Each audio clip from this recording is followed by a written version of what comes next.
Please rewind this cassette. Man, how do you talk about What's Eating Gilbert Grape? I mean, seriously, this is honestly a hard film to analyze. It's a hard film to break down. It's a hard film to pick little pieces at and really give an overall view of what the film means.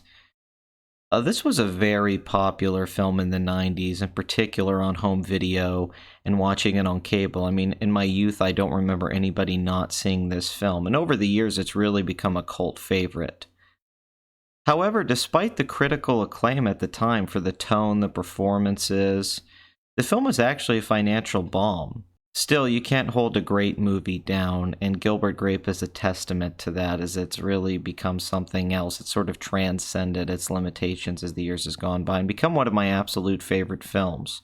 Directed by Lasse Hallström, who was a very good filmmaker before he made this movie, particularly his film My Life as a Dog, brings a mix of melancholy and whimsy to this tale. Now, he made some films that I liked after this. I really liked The Cider House Rules and Chocolat, but he never was able to capture the elegance that is featured in scene in just about every damn moment in this movie.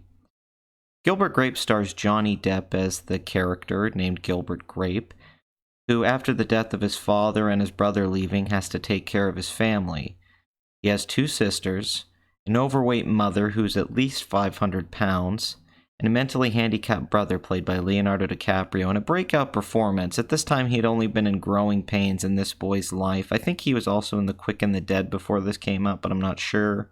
Gilbert Grape is a slice of life film. It's really just capturing this moment in time for the lead character as he's struggling because he's given so much to his family. He's sacrificed so much of himself to take care of these people that he really doesn't have much left to give. So when a new girl comes into town, played by Juliette Lewis, who does show love for him and shows him maybe there's a way out, that there's more to his just sad, decaying life in this small town, this dying small town, which is all over the country. I mean, this is something I think is very relatable. These towns that get excited when they get a new fast food joint coming to it. He doesn't have anything left to give. He's given so much. Can he give more to this woman? Can he give her love back? He tries so hard to be a good person. She even asks him at one point, what do you want more than anything in the world? And he says all these things that he wishes that his family had. And then she asks, well, what do you want? He says to be a good person. He's altruistic to a fault. He tries too hard that he doesn't let himself be selfish sometimes. And being selfish is necessary in happiness. Not everyone is owed all of your time and effort and value and thought. That doesn't mean that you have to be a selfish prick. But sometimes you have to think about yourself, or else you're just going to give so much to everybody else that you just don't have anything left for yourself, and you don't even know what you want anymore. And that's where Gilbert's at this point in the story. I don't think Johnny Depp's ever been better than he is in this movie. I think he's been great in a few other films, like he's great in Fear and Loathing in Las Vegas. He's terrific in Ed Wood, which I talked about a couple weeks ago. But this is the definitive performance of his career in my eye. I think that he is so pitch perfect in this role. He's so real in this role. This role feels like him, that it defines him as one of the coolest actors of his generation. Gilbert is likable because Johnny Depp's natural sweetness really comes across. Johnny Depp's natural vulnerability really comes across here. I think this is more of the kind of character, and who the man is really is this kind of character, and I wish he played roles like this today. He's really drifted away from this just slightly odd character. He's gone so over the top. This is more in the time when he was doing Edward Scissorhands and stuff like this, which was fine work. This is fine acting. Make no mistake, Leonardo DiCaprio is the standout performance of the film, and there's no debate over that. This is the best representation of a mentally handicapped person ever presented on screen, ever done by an actor. He did deserve the Academy Award over Tommy Lee Jones for The Fugitive. But having said that, this film is carried by the movie star charisma of Johnny Depp. Johnny Depp's face, which is on the poster, is what's going to stay with you for a while after this movie, because you just end up caring about this guy. I mean, quite frankly, that's what happens. You end up really caring about him, and all the great supporting performances and characters just reinforce the idea of the film. What is eating at Gilbert Grape? What is tearing away at him? The mother, played by a woman who was not an actress, actually, Darlene Cates, who plays Mama, but also Bonnie Grape. This has to be the most sympathetic, complex view of an overweight person ever done in film. My grandmother, my mother's mother, was actually overweight like this. She weighed 450 pounds or 500 pounds, and she had an extremely similar story to this one. It was kind of creepy how close it was, especially when I was young. I was like, this is like my grandmother. And I gotta say, the movie captures it perfectly. It's very realistic to what this is like for people like this, that they're kind of eating themselves to death. And you get a little annoyed with them that they won't listen to reason. They've become addicted to this food as a way to compensate for the pain they're feeling with their life, this unhappiness. It's a key to this film's success, and I think why it's lasted so long and why people attach themselves to it, is that the film, while being extremely sympathetic and viewing these characters like Arnie Grape and Mama with a huge heart, that it's looking at them that these are people and you should feel bad for them and you should still care about them and treat them with respect. It also shows the burden that they can be on families, on others, on the town, that it is hard to have a mentally handicapped brother like this, how much of a struggle it is. He keeps climbing the goddamn water tower, and Gilbert has to go there every time to get him down with the fire department and the police department. And you got to think about things like this. This would seem, from an outside point of view, you're like, okay, well, it's just kind of like raising a child, but it's raising a child in the body of an 18-year-old. It's a lot more difficult to handle someone that's of that size than a little kid. And after a while, you got to also think that, oh, this doesn't stop. This doesn't stop at them being like 8 years old. Arnie's going to be this way for another 10 years. They even say in the movie that Arnie shouldn't have lived past, I think, the age of 10.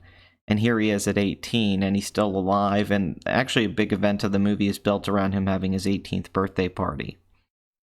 They establish the climbing thing throughout the movie, too. This is a really clever little filmmaking thing I just want to point out that I picked up watching this movie. Arnie's consistently climbing trees throughout the movie. He keeps climbing up to the roof of the house. There's a great scene where kids come over. There's a couple times when this happened. Kids come over to get a view of the overweight mother. And Gilbert, in a very dark, comedic kind of way, actually picks up some of the kids to show his mother to them so they can go back and say they saw her. And he gets called out by his friend at one point, played by John C. Reilly, and he's like, why did you do that? That's your mother. But what you get from this is that he's not ashamed of his mother. That's why he sort of has this dark, twisted sense of humor about him. He's so familiar with her being this way that he's like, well, what's the big deal if I show a kid to her? It's just a kid. He's being harmless. And that's kind of the sweet spot of this movie that I'm talking about. That these characters are a burden, they are a struggle on them, but also that Gilbert doesn't hate them and he doesn't see them as freakish. He makes mocking jokes about his mother. I mean, there's one point he looks at his house when he's with Juliette Lewis and he says, it's crazy how small it looks from here considering the girth of what's inside of it. And he's talking about his mother. There's also ridiculous things like they have to bring the dinner table into the living room because the mother's basically stuck on the couch and hasn't went upstairs to her bedroom for years. Which, once again, that's a very sad thing to watch, while also being very funny. It's very funny to watch them carry the table, and I don't know how you even think of things like that. Peter Hedges did a brilliant job with this. I've never read the book. I'm sure it's a very good book, because it has that novel feel when you watch the movie. That's one of the qualities of it. But going back to Arnie climbing. So it's established that he likes to climb things. So every time he climbs the water tower, this isn't just some random moment to set up a big dramatic scene when, spoilers, by the way, he goes to prison at one point, and thus Mama has to come out of the house. She gets in the car. She's so overweight that the car is tilted on her side. Which, once again, I love that about this movie, that it has that sense of humor about these things. It makes it more realistic, in my opinion. I actually think that makes the film stronger, that it's not too sensitive about these characters, that they are a weird family on the outskirts of this town. But that's just a nice little thing there from the writer and the director. And this movie's filled with that kind of stuff.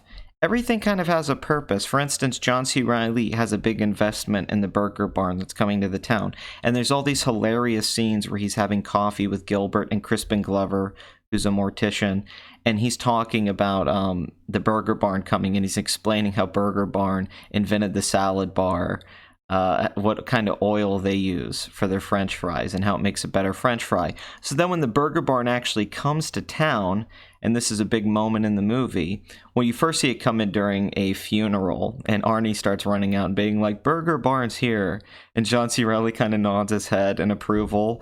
But then there's the big grand opening of Burger Barn, and all that stuff really pays off. It's world building. You really get a sense of this town and the people that live in it and their relationships that go on over the years. This is fine details in a filmmaking showing that your movie doesn't have to be plot driven. Gilbert Grape is not a plot-driven film. And it's a 2-hour movie, so this film could feel like it has a laborious pace, or that it's just a collection of scenes that don't really connect into anything, but this shows that storytelling overcomes plot, the lacking of a plot. These are good storytelling decisions, and there's several little stories going on within Gilbert Grape, despite Gilbert's story, that all kind of interconnect and weave together very seamlessly. For instance, Gilbert's having an affair with a woman that he takes groceries to, and we get a sense that her husband has discovered this, and there's all these really crazy scenes, like when he comes back to the house and he's just jumping on the trampoline with the children there, and he keeps wanting Gilbert to come into his office, and you're really not sure. There's nuance in this movie if he wants to harm Gilbert, or if he actually just wants to sell him life insurance and make money. You don't really know. And that's the beautiful thing in this movie. There's not answers to all of these questions, to all of these stories within stories. So you get these scenes and you can take something from them on the surface, but then if you actually have discussions about this film after you've seen it a dozen times with other people that have seen it that many times as well, you start to pick at those things and you're like, wait a minute, does that mean this? Or what's the timeline on this? Or what's the relationship? For instance, one of the big things is that you find out that the father killed himself in the basement. Now, the way they reveal this is brilliant. They don't just say that the father killed himself like this. What happens is that because the mother is so large, she's starting to make the reinforcement that is down at the bottom of the house in the basement, it's starting to collapse because she's so heavy on the bottom floor.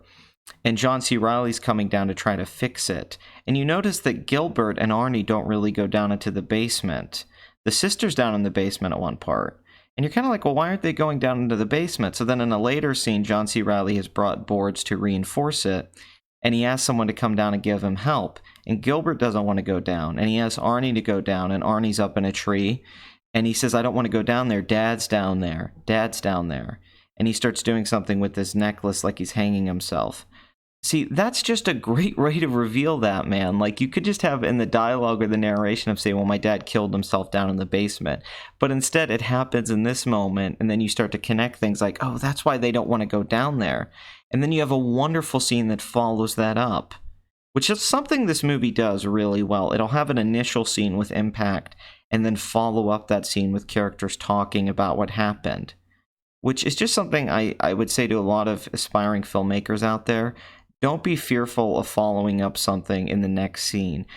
There has to be a cause and effect in a story. So if you're setting up something here and you think, well, this is a really great scene, don't waste it just in that little moment or those few minutes in time that you have in the scene. Actually have the characters follow up on that and see how much you can get out of that, how much ground you can get out of that. Because that'll save you on the amount of new scenes you have to write. You can just keep continuing off that initial scene that had impact. So, for instance, a good example of this would be very early on. There's a scene where Arnie kills a grasshopper, which I believe they actually killed this grasshopper and got in some trouble for doing so. But he puts it in a mailbox and shuts the mailbox on its head and kills it.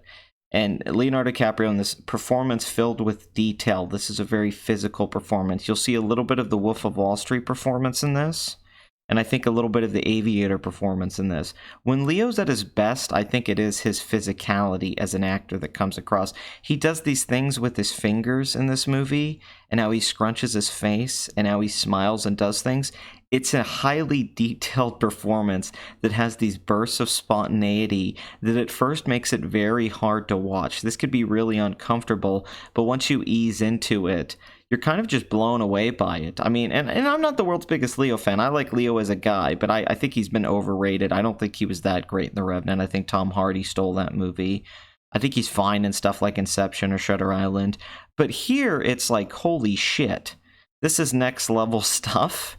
And it's sort of fascinating to watch this movie now because you're getting to see Leonardo DiCaprio before he became, really in many ways, the movie star of his generation, with Johnny Depp in an early role before he became the movie star of his generation. And they're playing brothers. So just from a historical standpoint, seeing this film is really amazing. That you're like, wow, they were in a movie together.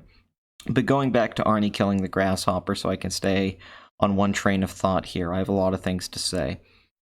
They follow this up after he kills the grasshopper in the mailbox, which could just be a scene on its own, with Arnie crying in Gilbert's arms, talking about how he killed it, I killed it, I killed it. And Gilbert's having to comfort him because Arnie feels bad about killing this grasshopper. So you get two emotions there. You get several emotions, really. You get the emotion of, well, this is kind of funny and ridiculous, but it's kind of screwed up that he's killing this grasshopper. But okay, he has the mind of a child. He doesn't know any better. But that he feels bad about it.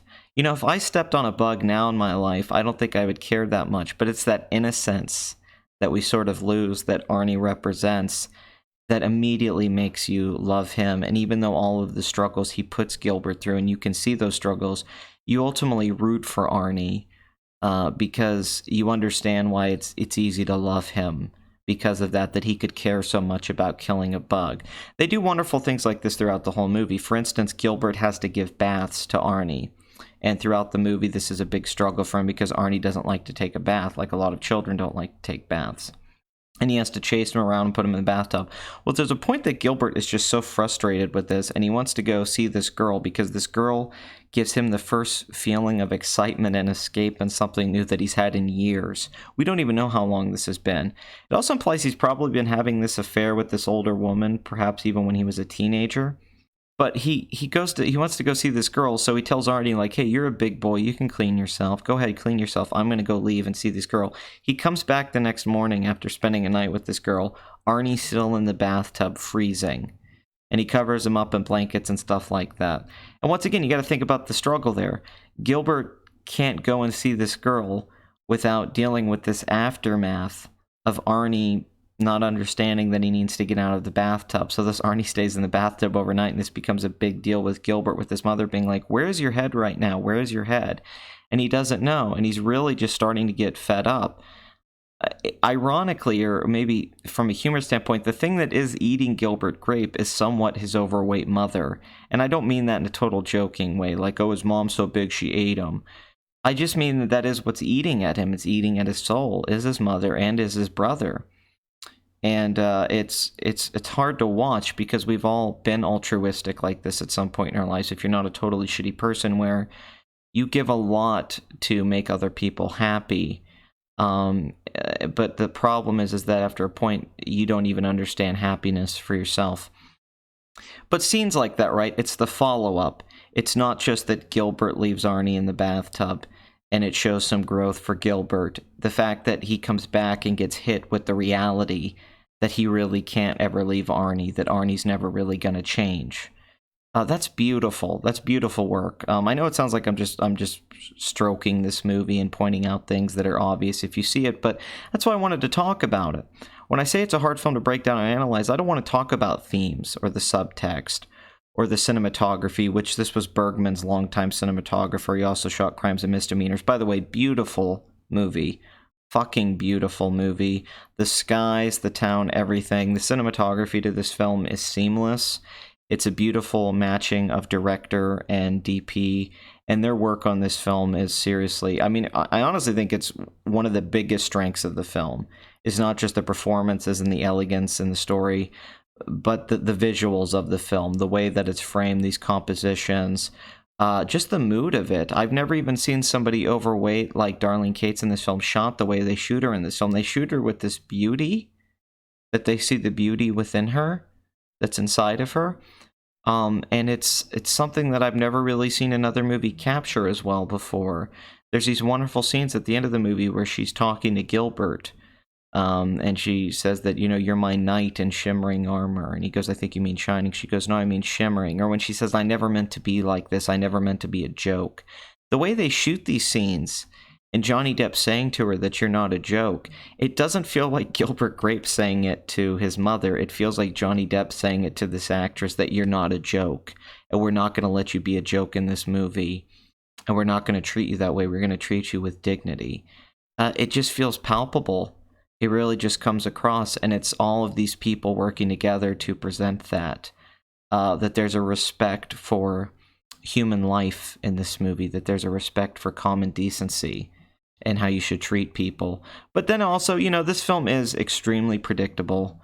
It is extremely cliche. It's extremely melodramatic. Of course, when the mother walks out of the police station, all the kids look at her and kids laugh. Of course, Arnie gets thrown in jail, and it's a dramatic beat when she has to go talk to Jerry.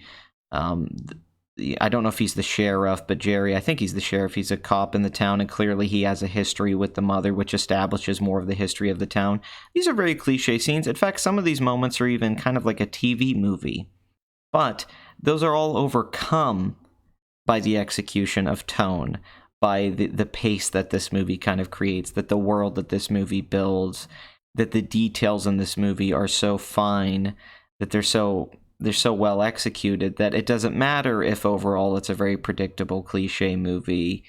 Hallstrom gets away with all of that in the same way I think he does in The Cider House Rules, although some people debate the quality of that film more. I think mostly because they make unfair comparisons to the book, which is much more of an epic, and Cider House Rules is sort of just like this 2-hour love story. But I still think that's a very good film, and it comes down to his direction. He somehow has this classic Hollywood feel to him, also being very modern, coming out of the 80s. Just a wonderful piece of work. I'm trying to think of some more things to say before I wrap this video up, because I think I haven't made a point that hasn't been made in countless reviews for this movie. But even Roger Ebert, I think, said that this is a hard film to totally break down. You just kind of have to experience Gilbert Grape. And I think many of you are going to listen to this and watch this probably have done so, and that's why you're watching it. One thing I don't like about the film, I guess a criticism, is I don't like the casting of Juliette Lewis. I think she's a terrific actress, by the way. I think she's odd, and that's what they were going for. But just her haircut and her chemistry with Depp, I don't really buy that Depp would leave all of this behind or have his life changed that much by her.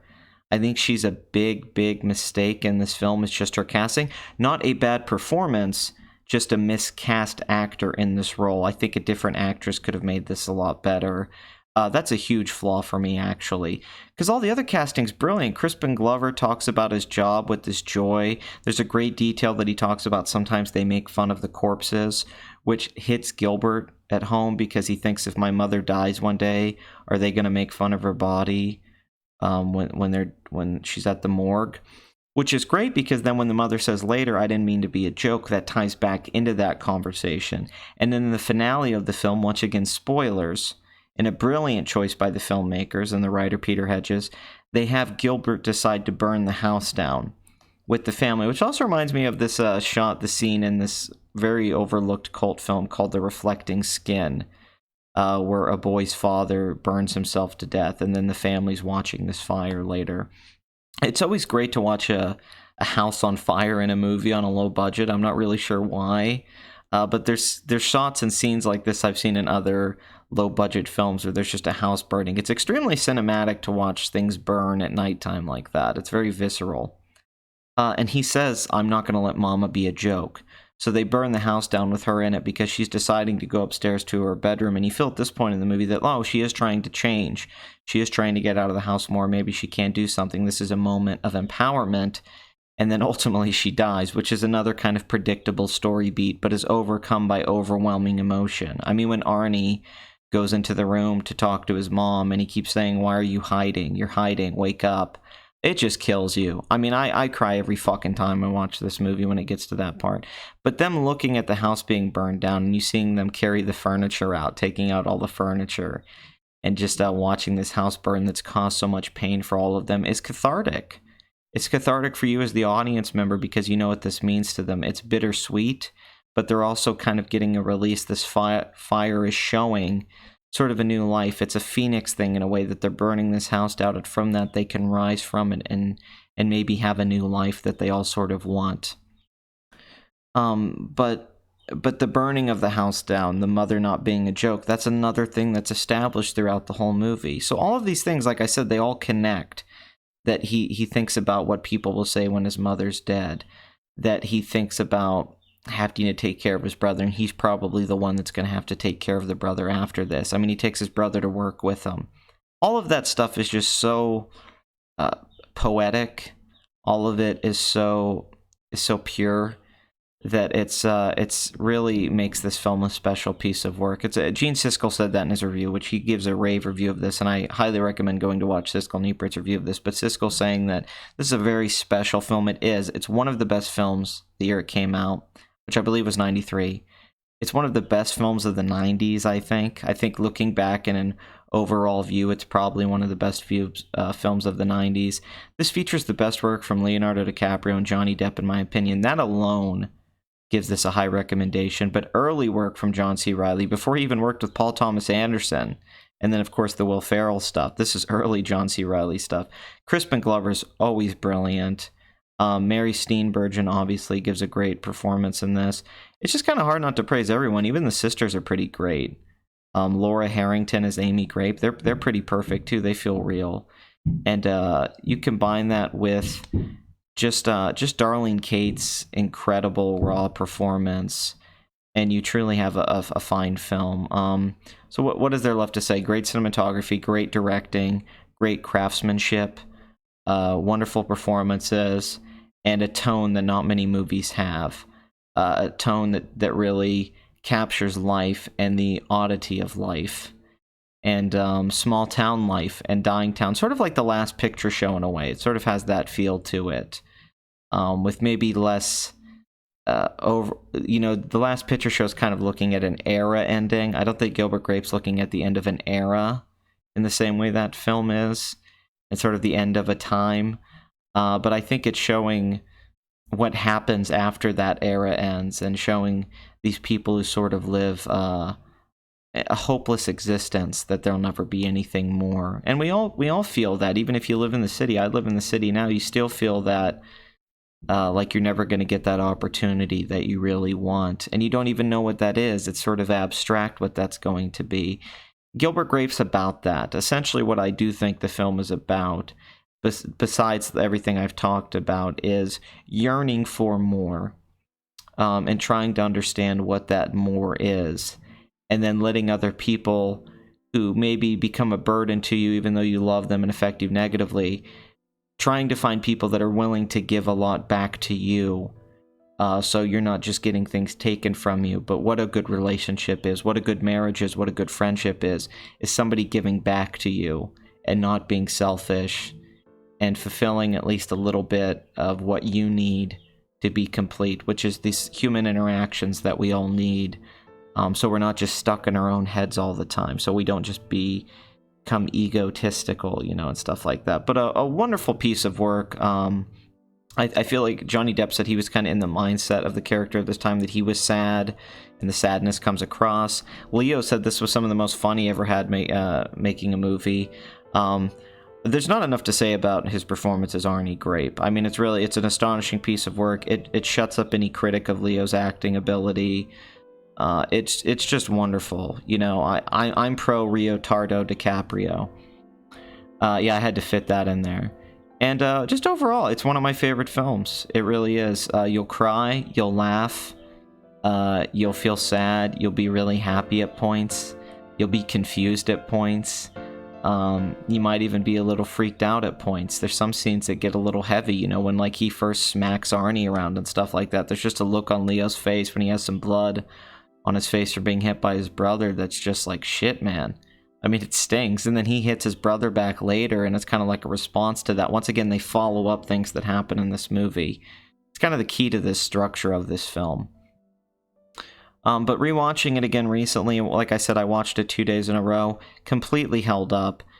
Was not any less impactful watching it the second day. I do think this is the kind of film you can watch 100 times. And most people that I know, like my family and friends who are big fans of this film, we've watched it. I mean, I've probably seen it at least 30 times, and I think that's a conservative guess. I know I've seen it at least that many times. I remember it very well. I sort of know like every line of dialogue and every image in the film. Movies are a magical thing because they can show you life and then reflect life back on you to think about your own life and your own existence and your own humanity. And I think, I'm not going to say few films, because there's a lot of masterpieces that have done this by directors like Bergman or Rossellini or Antonioni or Truffaut. Truffaut's made films that capture some of the beauty that this film has. You know, there's a lot of directors I could point out that have done things like this, that have a point of view. A lot of filmmakers don't have a point of view. They don't have a perspective. They're just trying to tell the story, and you don't really get a sense of what their view of the world is. That's why people like Martin Scorsese are so impactful, because you really see the world through his eyes, and he's showing you that through how he films things. And it comes from his point of view growing up in New York. Woody Allen, this goes on and on. But I do think Hellstrom has a point of view. I do think that the writer has a point of view, and I think what's really great about this film is that it could be a predictable, cliche, crowd-pleasing film, and that's why a lot of people probably think it's a popular film. But really, secretly, Gilbert Grape is inside of it a really, really goddamn good art film, with the filmmaker making a statement and playing with these things that he's developed. Like I said, a sense of sadness, melancholy with whimsy. And that is the key to this. And I love Hellstrom in the same way I love like Jonathan Demme. And I wish he had made more great films like his early work, even though, like I said, I like some of his later movies. But as far as his American films go, and the film that he's probably most famous for is Gilbert Grape. It's a fine film to be known for. And it's about as close to a masterpiece as you can get without totally being masterpiece. Like, it's like a 9.5 out of 10. It's pretty damn close, and it had to grow with me. I used to kind of hate this movie when I was a kid. I hate how much my mother liked it or how much my sister liked it. It's kind of a chick flick. A lot of girls like this movie. But then I had to get over my own bullshit at a point and just accept the wave of emotion that this movie carries over, and just let myself be embraced by it. But yeah, what's eating Gilbert Grape?